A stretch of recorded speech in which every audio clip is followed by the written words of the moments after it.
Out of nowhere, Microsoft just announced an impossible new quantum computing chip named Majorana 1. But it's not your average quantum chip. They claim to have created an entirely new state of matter. So now we have solid, liquid, gas, plasma, and the new kid on the block, the Topo computer, or Topological supercomputer.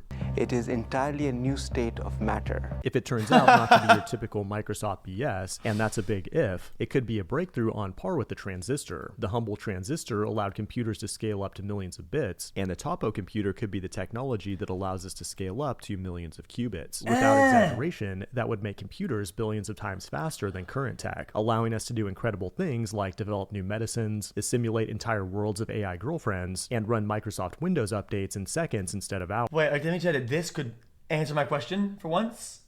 Chat, this could answer my one question. In today's video, we'll look at the crazy science behind Microsoft's Majorana 1 chip and find out if it'll finally make quantum computers not suck so much. It is February 21st, 2025. If you know the question, you know the question. Code Report. One of the Chat, worst. it is the most existential question of all tech and AI. I'm not things that ever happened to me in my entire life was when I upgraded from Windows XP to Windows Vista in 2007. It was a traumatizing experience, but it changed my life and got me to start using Linux. Today, my PTSD was triggered when I saw that Microsoft is hyping up this new quantum chip, because as of today, it's utterly useless for all practical purposes. However, it could be a significant breakthrough that gets us to quantum computers in years, not decades, according to CEO Satya Nadella. This announcement comes just weeks after Google announced its will. Okay, chat, guys. I believe that there's a balding under subculture. Okay, chat. This is my okay. I hope nobody gets mad at me for this. Okay. Every big tech giant, like super rich person to become whatever, they're all bald. Chat. I'm under the impression that everybody is gonna become like a subculture of like super villainized, like, guys, the world made me bald, so I'm gonna do this type thing. Chat, any thoughts about that? See? Chat actually agrees. I've noticed that. CEO Satya Nadella. This announcement comes just weeks after Google announced its Willow chip, which itself is also useless, but made a significant breakthrough in error correction rates. What's interesting though is that the Majorana 1 chip uses a fundamentally different architecture. It's based on the Majorana fermion, which is a subatomic particle that's also its own antiparticle. Like an electron has a negative charge, and then it has an opposite partner called a positron, and when they meet, they annihilate each other. What's weird about the Majorana particle though is that it's like a mirror image of itself. There's no positive or negative. Oh, I'm already balding? Okay, mods, activate the final device.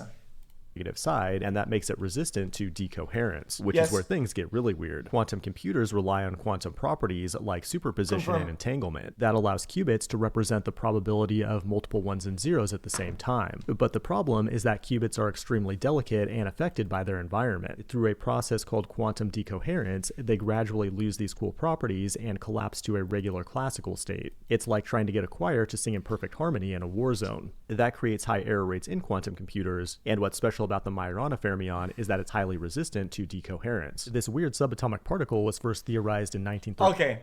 Okay, stop it. Guys, I can take an equation here and there in a video, okay, chat, or whatever it makes sense. I know, what the fuck is that, man? Like, who are you fooling? None of this is real. What the fuck is that?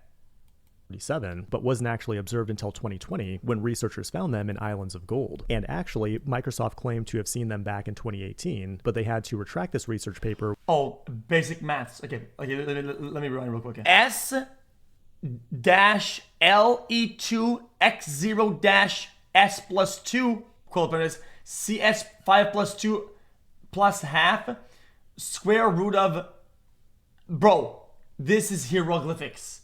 Chat, this is Egyptian ancient hieroglyphics. This isn't real.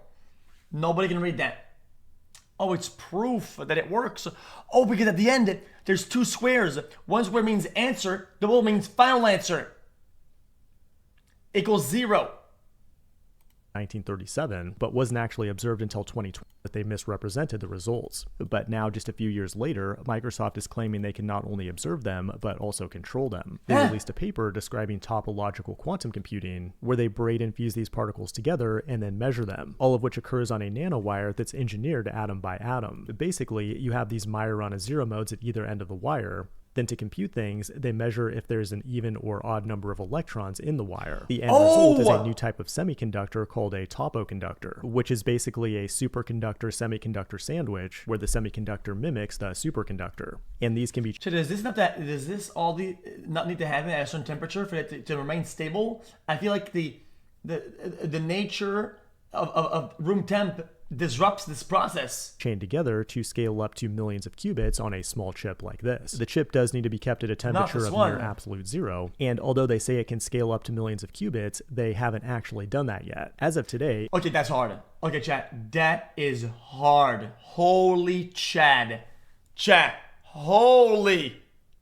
that yet. As of today, it appears that Google and IBM are far ahead in the quantum computing race, but Microsoft played the long game here, and they're really the only big company that's taking the topological approach. And if they're not just overhyping it like the Microsoft kin, then it could actually change the world. And that means us programmers will need to rewrite every line of code to optimize for quantum hardware. And an awesome tool that can help you review all that code is CodeRabbit, the sponsor of today's video. Okay, yeah, that's actually impressive, chat. Does that mean that maybe they're instead of doing the AI race, they're changing the nature of the race? This is no chat spam gulp. Interesting. Like and subscribe.